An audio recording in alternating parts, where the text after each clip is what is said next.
on va réussir à faire des choses extraordinaires pour les patients atteints de maladies rares.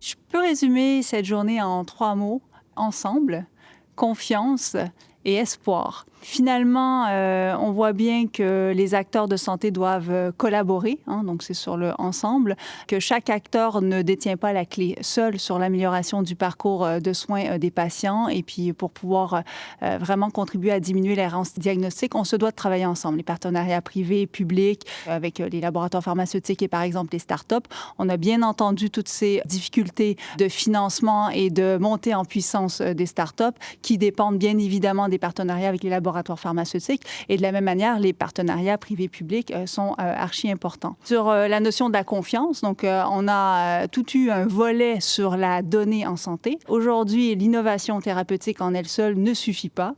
On doit améliorer le parcours de soins du patient, mais pour ce faire, on doit pouvoir utiliser la donnée en santé. Et puis pour pouvoir utiliser efficacement cette donnée, on doit pouvoir la partager. Et pour la partager, on doit pouvoir se faire confiance dans le partage de ces données. Et finalement, espoir. En 10 ans, il s'est passé beaucoup de choses, mais il est clair qu'au cours des 10 prochaines années, il va s'en passer encore davantage. Donc, l'accélération aujourd'hui, elle est exponentielle. Donc, j'ai vraiment espoir qu'avec l'utilisation du digital en santé, avec l'utilisation de l'intelligence artificielle et la structuration et l'amélioration de la gouvernance des données en santé, on va réussir à faire des choses extraordinaires pour les patients atteints de maladies rares.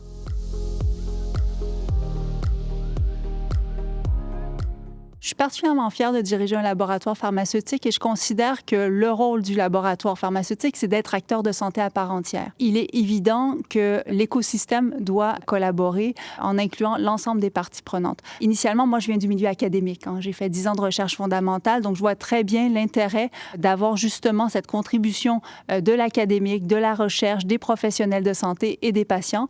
Des patients surtout parce que, in fine, ce sont eux qui bénéficient du traitement qui leur est apporté. Et ce sont eux qui ont leur mot à dire sur comment on peut améliorer leur parcours de soins et comment on peut améliorer leur expérience patient au quotidien.